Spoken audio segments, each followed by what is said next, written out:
Well, another Disney remakes hit the theaters. Ugh, I hate these things. We're not doing that for the podcast. I actually have a better idea. Oh, yeah? Yeah, we'll rewatch the original animated movie and then talk about that instead. That'll show the Walt Disney Company. If you say so. And we're back. That we are. It's been 3 weeks. We were both a little occupied. You actually attended SIFF, right? Seattle Film Festival. Yeah, I was at this Seattle International Film Festival 51st edition. My brain is leaking out my ears and I watched like 28 movies and I can't think anymore. So many movies. On my end, I moved, so that which was kind of good time because it was like, hey, let's both just hold off a week. Plus, this actually kind of lines up with some upcoming releases we want to talk about anyways, so that's our little gear shift, I guess you could say. Yeah, we're kind of at the start of summer officially with Memorial Day in the US and all that, so yeah, kind of recalibrate.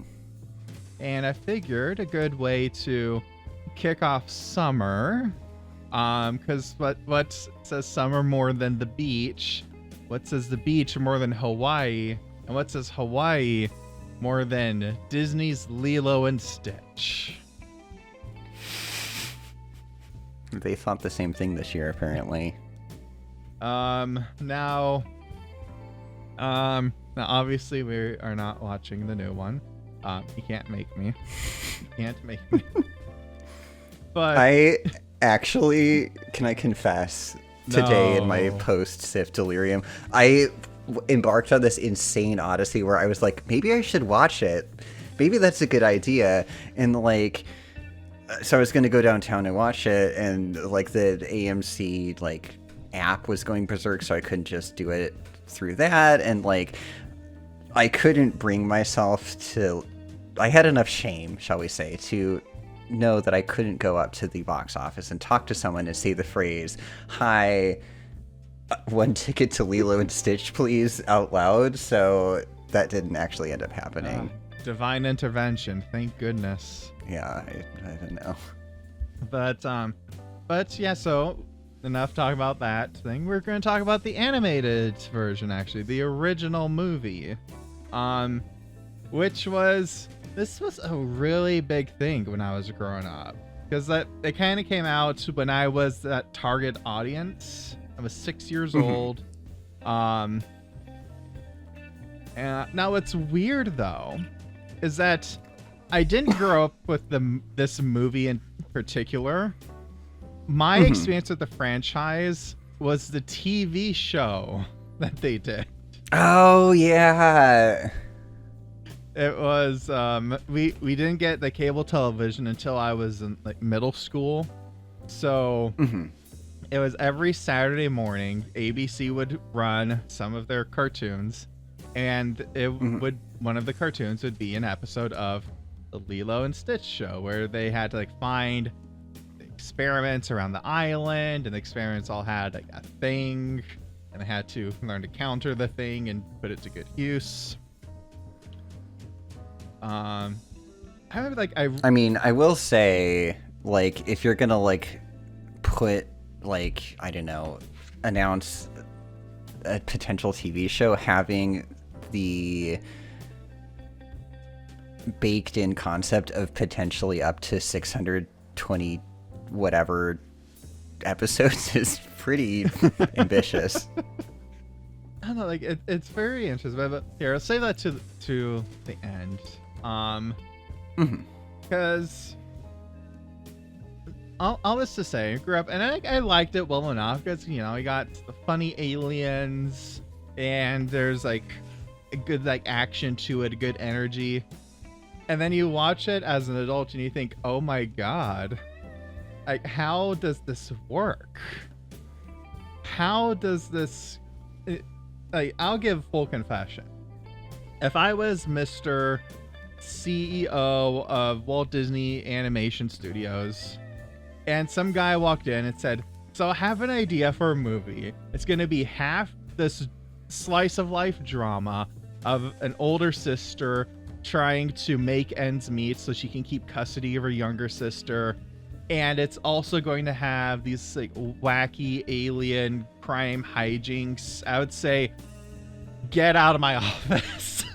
Right. It shouldn't work. Like, it's so incongruous on paper, and yet that's kind of the magic that makes it happen. Just it's incredible how it doesn't even feel like the movie is switching from one mode to another. It just all blends together really well. Like normally I kind of go through like, different plot points, but like, do we really need to? I think everybody knows, at least like everybody knows this movie. I mean, it's pretty. It's for a good point. Like it's really clear cut. There's, like you say, there's 2 points. One, like the aliens want to retrieve and capture Stitch, experiment 626, and Nani wants to retain custody of her sister, who she has like custody of because of the like their parents died tragically. And it's all about like, how does this come together and make something that's about Ohana, which apparently the remake isn't about, to my understanding. It's okay. It doesn't exist. We can just ignore it for now.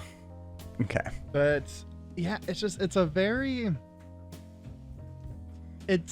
a movie about, when things seem broken or you feel broken, how do you fill that space inside of you? And I think that it's so powerful at doing that, even when it has this kind of like cute or wacky stuff going on. Yeah, because like you said, when I was little, I loved it for like it's funny aliens. Now as an adult, I like the drama, the introspective themes, and also still the funny alien. Do you know how many great alien designs are in this movie? It is incredible. I mean, even just kind of the opening Congress or whatever you want to call it is like, just let's like, you get the sense that they're just like, all right, just make some crazy shit. We'll just sort of like throw whatever you want at the board and we'll see what sticks. And all comers, just make some, creature designs. And even like when it comes down to like, Jumba and Pleakley, just Pleakley having 2 tongues for no reason is great. Like, why not? Let's do it. It's just, there's so much like imagination here. And I don't know, again, that's just something that on the surface level just makes me very happy in my heart. Just seeing all like the crazy stuff and all that just makes me, I've said it before on this podcast, I'll say it many times as I need to. It's delightful. Always makes me happy. Well, and like you were talking about, like, just kind of thinking about like these initial broad strokes. For you, this was like a film that was, or let's just call it a property to be told if we're going to talk about the totality of it. But it was something you really responded to. This is a movie that I definitely know I saw. I was like, it was in the right period for me. Like, I was kind of like starting to go away from that, I guess. I was also a little piece of shit, so that was there. But we all have our like face. Mulan is more my shtick. We know that. but like, this was like something that I know was on, but it was more like, I have 2 younger sisters, and it was kind of more like something that they were watching, and I was kind of like maybe present for, aware of. But I rewatched this. I didn't rewatch it for this podcast discussion because of aforementioned Odyssey, but I did rewatch it like a couple of months ago, sort of independent of any of this, current thing. But when I was watching it, it was striking to me how much I remembered of like individual shots and individual like beats in the story. And I think that really does speak to fundamentally all the stuff that we're going to get into vis-a-vis the like the heart of it. Like, it's something where the movie respects the abilities of kids to like be able to process this kind of thing and to be able to process this kind of story about this like interesting family that is something that a lot of kids are probably going through in some regard or other. And I think that's what makes this excellent, you know, is just like, again, like the hijinks and the fun, but also like understanding the emotional honesty of it and the way that it can approach that in a way that's like kids can process and receive and remember, apparently, you know, 20 whatever the hell years later it is now. Yeah, like the dynamic that Lilo and Nani have is really good, and just there's something very raw to it too. You know, there's a lot of times in kids movies you have, at least like to some degree, it's like, oh, you know, nowadays it's more like you might have like, oh, like there's a divorced parent, things like that, but it's always like, oh, the kid like generally means well, or they might be a bit moody, but you know, here like Lilo really acts out, like, oh yeah, you know, and she's a little stinker. Yeah, like, she's a little stinker, and you can tell like Nani is having a lot of trouble, kind of, you know, taking care of everything. You know, she doesn't remember to clean up the house before the the social worker comes. There's lots of stuff like that, and so you can, you know, in a way, it's, you know, it shows that kind of behavior, that kind of dynamic that a lot of these movies tend to shy away from because they don't want to make the kid too naughty, you know, too out there. And I think that it makes this movie a lot more memorable for showing that, for having this kind of dynamic there. Yeah, so much of this comes down to the writing of the Lilo character and then Daveigh Chase's performance of it. It's so funny to me that she's like also the little creepy girl from the American Ring, but that notwithstanding. Oh no. Actors can do different roles. What? But like, you know, when we're introduced to her, she's, you know, giving the fish his peanut butter sandwich, and then she immediately causes chaos at the dance like rehearsal, and then launches into this extremely specific like rationale for why she's late, and in this whole like need for you know, I was late because, you know, I had the sandwich and I had to give the fish a sandwich, and it's because Pudge controls the weather or whatever, and I can't feed him, I can't make him a cannibal fish, so I had to go get peanut butter. So like, but it's so like that's just how kids act in certain circumstances, and like especially kids, you know, like it's so realized and organic that you're just like, I've been in that situation before. I remember things like that. I've seen that out in the wild or whatever you want to call it, and you know, it's like that anchor point, and then we have that, and then kind of the introduction with Nani and her sort of like almost slapstick routine when she's trying to kind of convince Bubbles, who, Jesus Christ, we need to unspool that, but you know, you get these two, like this immediate sense of like, this is a dynamic that's, it feels lived in, and there, you know, there's something about that kind of like informs everything else that's going to happen. And you know, speaking of like kids and like delusions and everything, I get like kind of like a little story of my own there. So when I was like 3 years old, I had this tricycle and it had like bug stickers on it, and you know, sitting outside and everything, one day it came out and like a little like garden spider made a web in it, and somehow that put it in my brain that by riding the tricycle, I had caused all bugs in the world to appear. That I had manifested from the tricycle.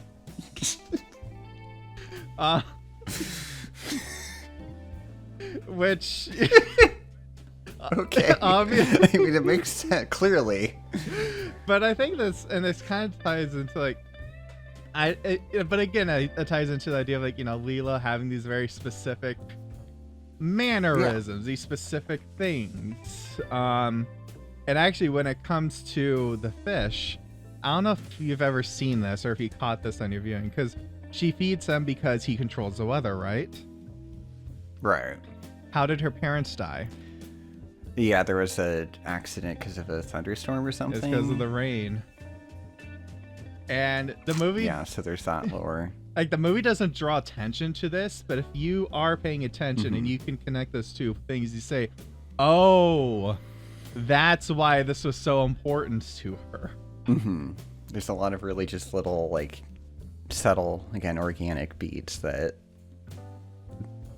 the film, like, you can still come away from the story understanding, like, the blue koala found its home and the aliens are gone or whatever, but, like, there's extra little stuff going on.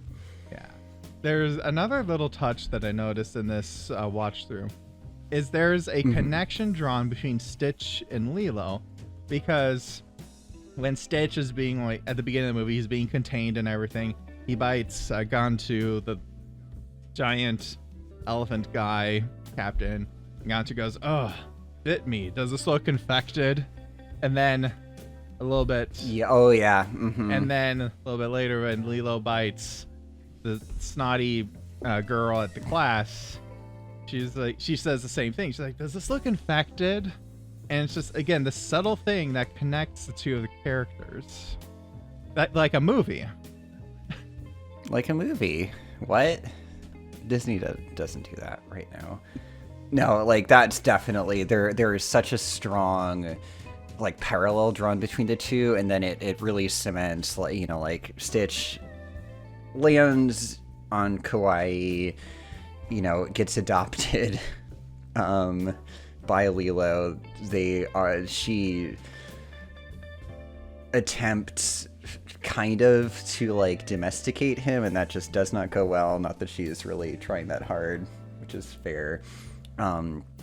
But yeah, you have this notion there. It's kind of a duality to both of them. You have their kind of rebellious misfit nature, you know, again, like they're lashing out at others around them.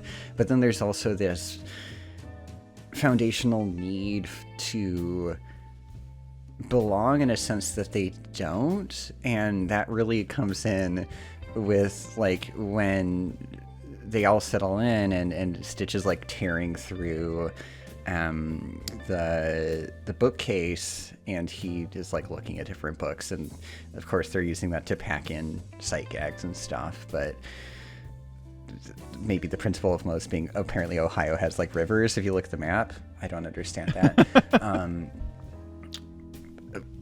Or lakes or something, but he, like, has this, like, fundamental, like, he's got this destructive response, and that, but when he settles in on, like, this, like, the picture book of the ugly duckling,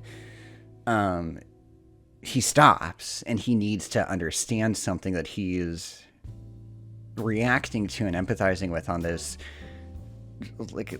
like, completely, again, foundational level, and Lilo kind of walks him through it. You sense, like, this is something that they both feel like a connection with, and that's, like, the moment where I just, like, completely lose my composure and I can't do it. There's something about that picture book that fucks me up. Oh my god.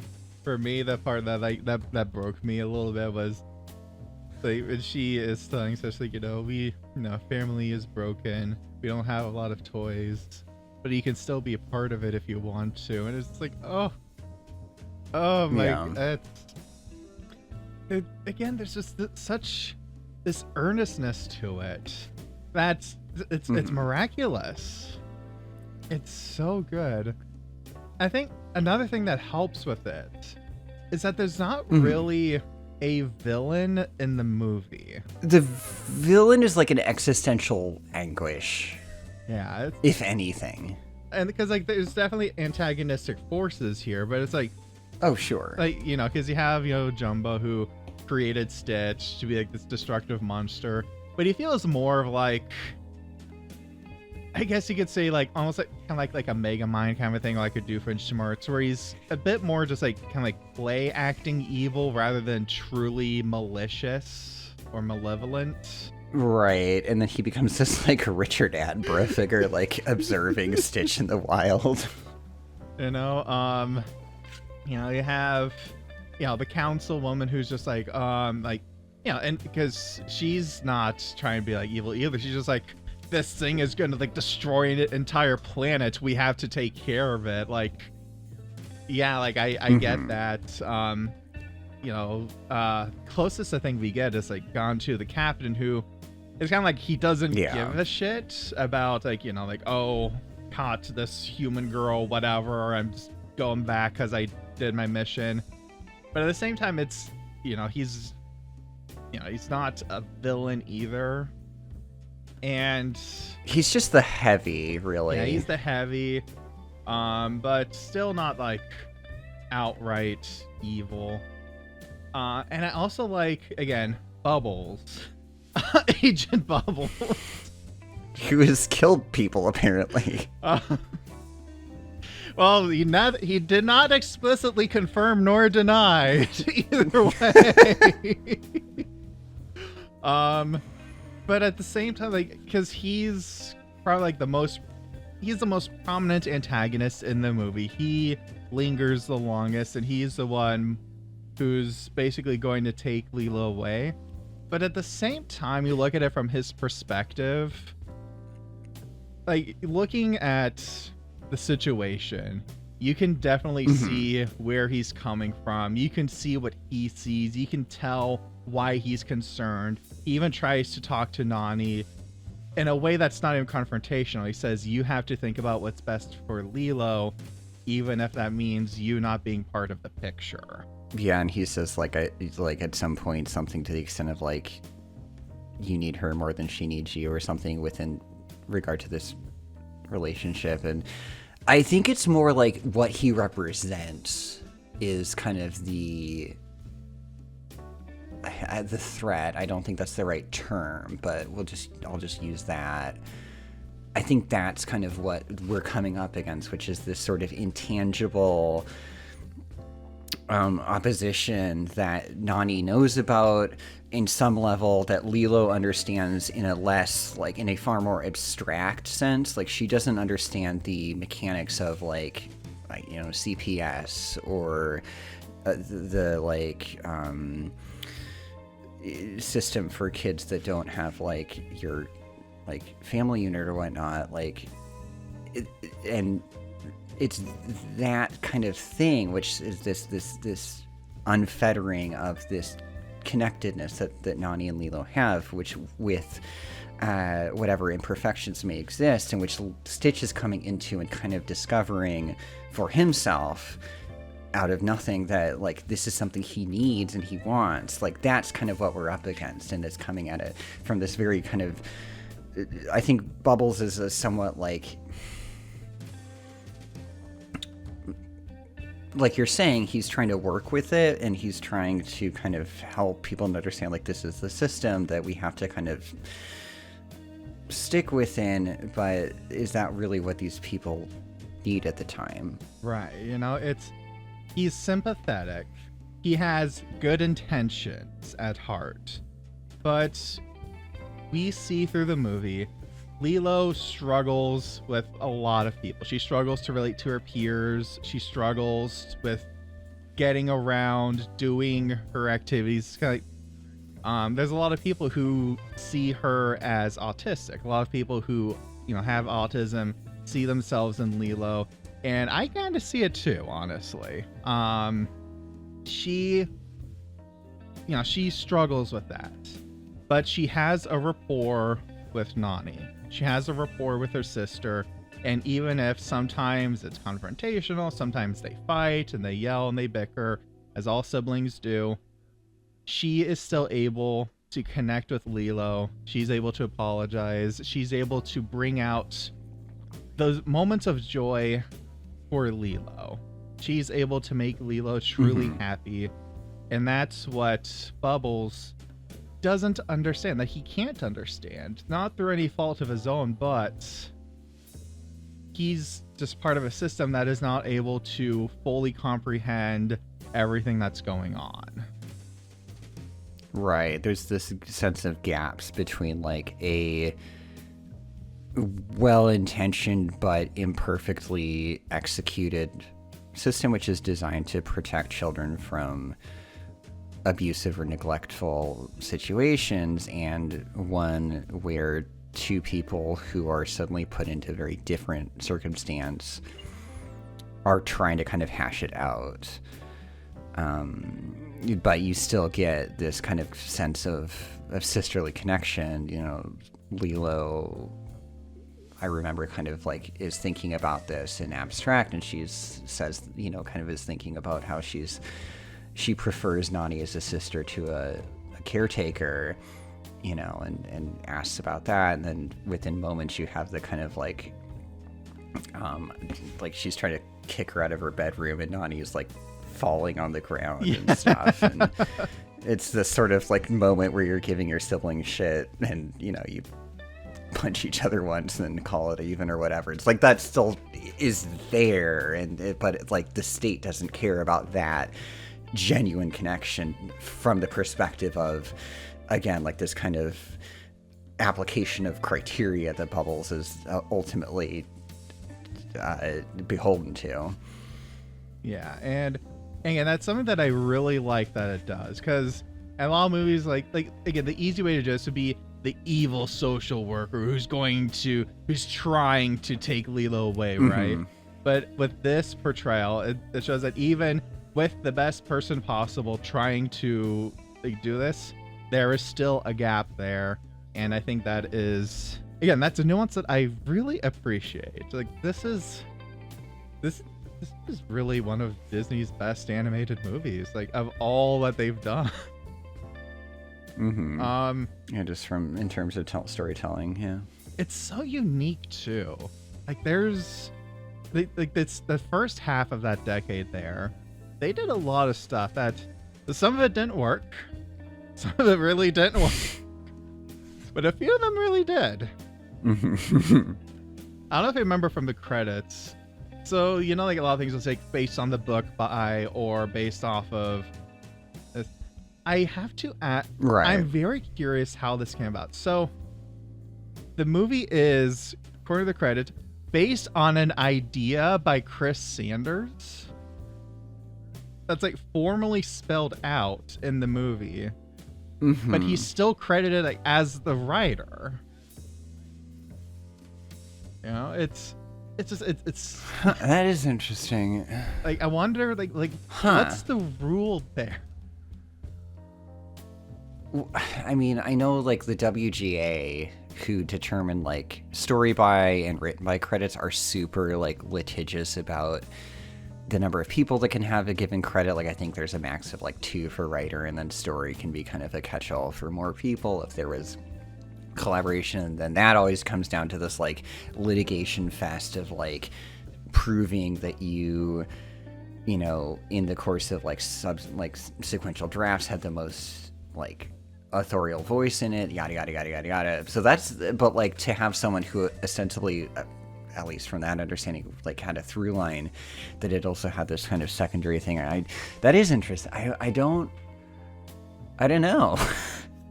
I wonder, because the full credit was like written by Chris Sanders and Dean DeBlois. So I wonder if it's like, yes, written by us both, but it was my idea.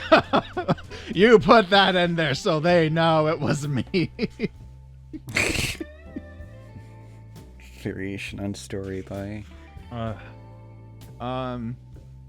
Yeah, it's, and I think also coming at this with, oh my god, 23 years in retrospect. Good lord. Okay. Don't say that. But it's interesting to also see what Chris Sanders has kind of gone on to do, because he also did the movie version of How to Train Your Dragon. The animation? Yes, the animation. Okay. We're not talking about any live action remakes anymore. But well, that was my suggestion. Okay, I guess not. And I really wanted to see Gerard Butler in an insane wig. Now, have you ever seen the How to Train Your Dragon books are like. I promise this is still related to Stitch. I am not. They're based on books. They're based on books. And so Toothless in the books, and again, I promise this is related. I'm going to bring it back to Stitch in a moment. So Toothless in the books is like the size of a chicken. What the fuck? He sits on like Hiccup's shoulder. He's like kind of like a little bit of a gremlin and everything. So when they make the movie, and Chris Sanders and Dean DeBlois did again partner for How to Train Your Dragon the movie, at least the first one. And I noticed that they did a similar dynamic here, because Stitch in this movie, he's dangerous, right? Like he's meant to destroy things. And, you know, he has like this very alien appearance, but he's still adorable. He's so adorable. He's cute and fluffy. Like, you know how much merchandise is made of this guy? Like, he's adorable. They created a similar dynamic in the How to Train Your Dragon movie where they made Toothless very dangerous. He's a Night Fury, the deadliest dragon. No one's ever shot down a Night Fury. Pretty much if you encounter one, you're dead. And they also made him so cute in the movie too. If you compare like the face shapes, like the eyes, the shape of the head, is a very similar. Actually, I'll send you. Put up a police composite sketch of both of them as one individual. Here we go. It is very like the kind of the prominent eyes with the kind of like Toothless has like a brow ridge that we get the like koala eye spots on the Stitch, and then kind of like the big old schnoz and some ears that are rounded and prominent. Yeah, no, there are parallels here. There's a lawsuit impending. A lawsuit? They plagiarized their own work. How does that? Disney will sue DreamWorks. Who knows? I don't know. But again, so here's Toothless litigation in the book, so you can see again. This. Okay, so not also Jesus. What is that axe? Why is it bigger than Hiccup? But yeah, so that is a choice that they brought back for a later franchise they did. And I just think that it's interesting that there was that influence. I think that, the storytelling influence, the visual influence. Stitch is just, everybody wants to be Stitch. Well, I think creators have certain images that kind of stick in their head for various reasons, and then you kind of start to marry it to, here it's a very clear kind of misfit story, and a story about finding acceptance or finding your in-group, and so they kind of are poking at that in Hawaii and in, Viking Nordic land. mythology. Oh yeah, Nordic. I just called it Viking land. Viking land. Well, they did get what's his face from Sigur Rós, Jonesy, to do the credit song for How to Train Your Dragon, so that's the greatest crossover event that's ever happened. There we go. But anyway, so back to Lilo and Stitch. Anyway, we got. I'm sorry, I'm on all these different tangents right now. Tangents are important. Yes. Because this is just one of those movies where it's like it works so well, and it's kind of hard to be like, yeah, it's good. it's good. It's really funny. Like, I've seen this enough times now. Like, so much of the stuff is just in my head, like committed to memory, and even still returning to it, I was laughing out loud in my apartment several times. The recurring gag of the tourist who keeps getting his ice cream cone fucked up. Like, give me more of that. Yeah, that was another interesting kind of undercurrent in this movie. Like, I wouldn't say it's one of the main themes, but you can kind of tell there's a little bit of making fun, poking fun at mainlanders, and kind of ties into the whole drama with Child Protective Services. looking at the legacy of colonialism and imperialism on the Hawaiian Islands. Oh, exactly. It really, like, it's not glaringly obvious, but it is glaringly obvious at the same time, and it's so interesting for it. Yeah, there's an interesting trivia tidbit I heard once, is that the song that Nani sings to Lilo on what they believe is going to be the last night together, because Nani... Oh, yeah. It's the song that the last Queen of Hawaii sang to her people when they were subjugated. You know, and they lost their independence. Yeah. And it's... Yeah, again, like, it's not really, like, you know, outright saying, like, oh, you damn tourists, you damn Americans coming here.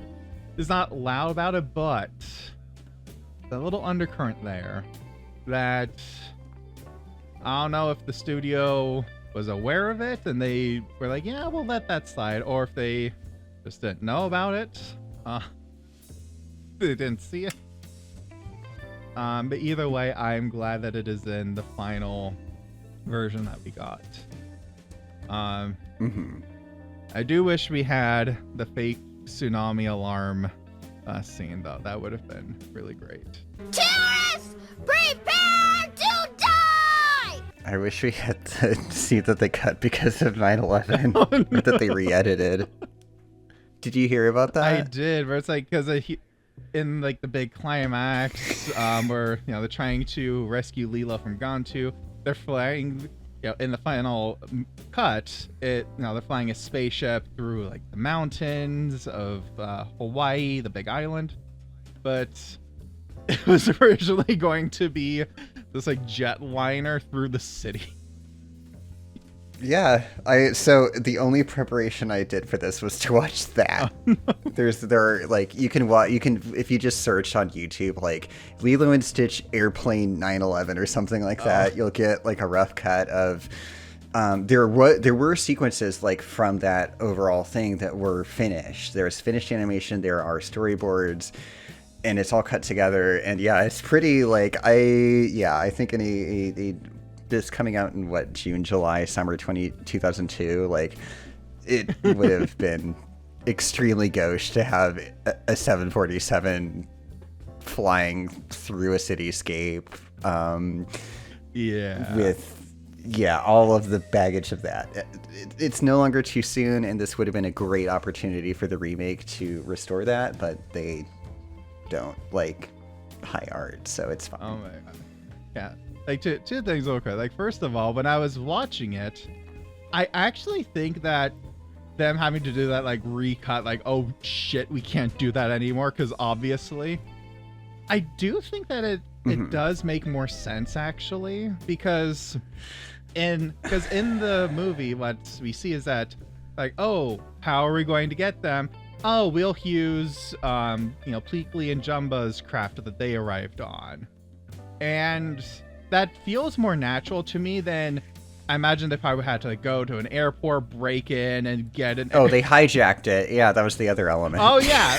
Like, I think that would have been like a little bit more. Like that, it might have not had the same dynamic feel to it, because it just feels more natural with what we did get. The only thing for me, from what the thing that I had this like double take when I was watching it back in April, was like they go from Kauai to the Big Island because he's on Mauna Loa or whatever, and like ignites a plume of lava to launch himself or whatever the hell.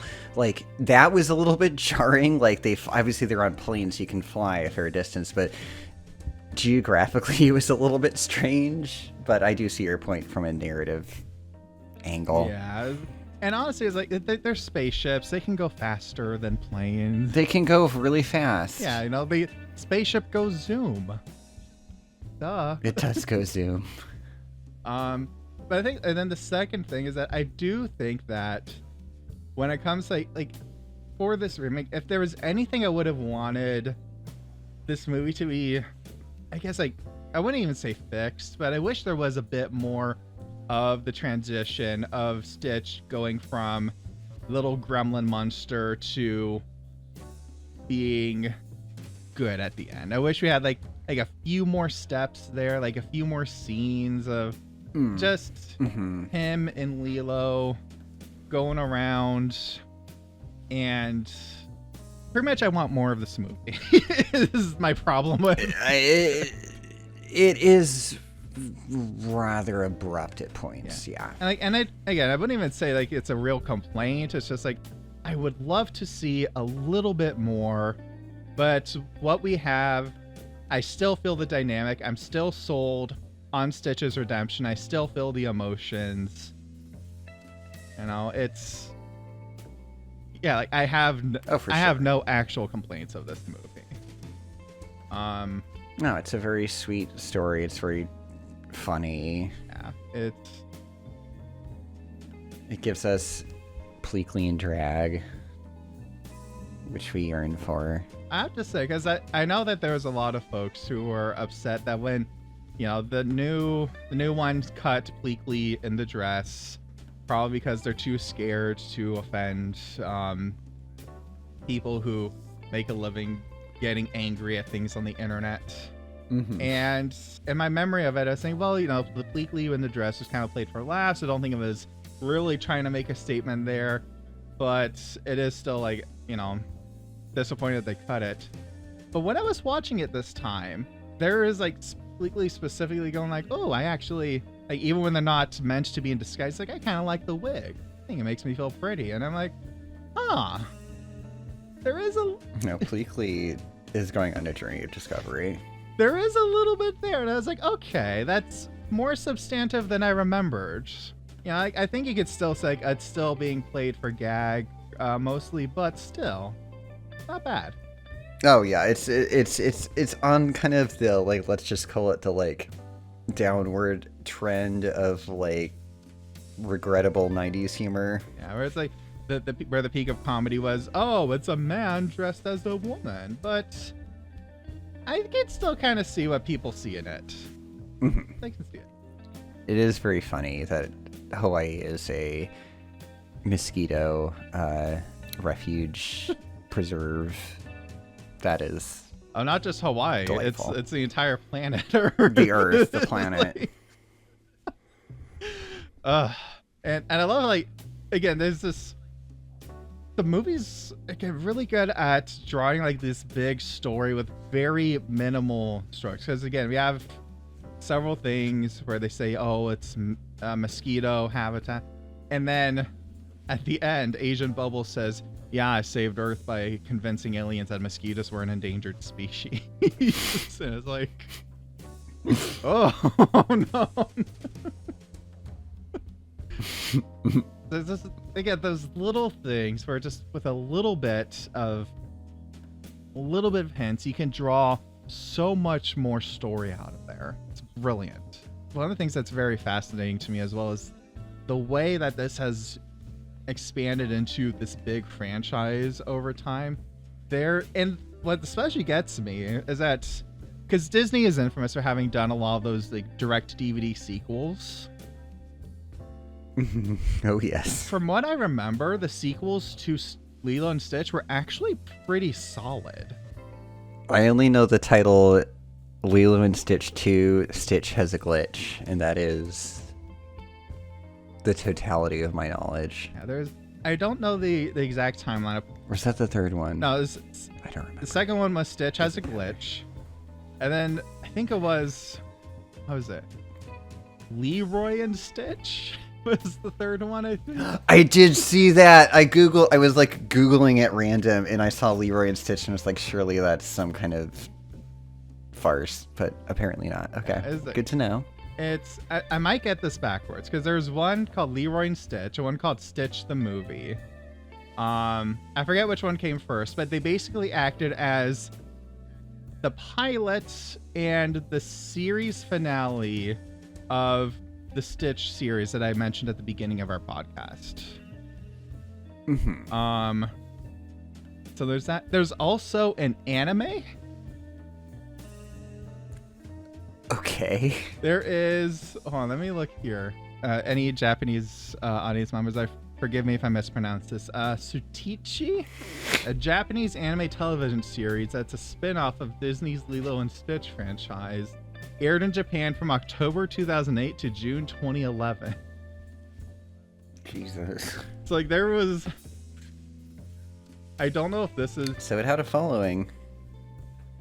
here. We're gonna be sending so many pictures. Yeah, take a look at this. I don't know what I think about this. It's like Chihiro. No, not Chihiro. It's more like the Ariadne or whatever. And Stitch is like, okay, in evening wear. Okay, well, you know what? People are welcome to enjoy media. There we go. I think it really goes to show how this idea that on paper sounds like the most ridiculous thing you can think of ended up being such a big win, not just obviously artistically, but commercially as well. It's almost like taking a gamble on new ideas to help there be more money in the future. I suppose it all comes down to like an idea being either the fount for like exploration of like this new vision, or is an idea a one and done. And I think Lilo and Stitch could be either, and clearly they've gone for the latter, and I will take your word and my vague recollection of like looking over the couch at like maybe 2 episodes of the series and being like, oh, there's other vaguely Stitch-shaped monstrosities abounding about, and say, okay, like, guess they can pull it off. And again, like, it might just be my nostalgia talking, honestly, because I rewatched a little bit of it. They have some of the episodes for free online. I looked, I was like, oh, this... Well, it's not as... They don't have the budget of the movie for the animation, but, you know... Again, I only watched the 9/11 clip, so I have no leg to stand on in terms of research. Well, is there anything else you wanted to cover with, was there anything else you wanted to cover with Lilo and Stitch here?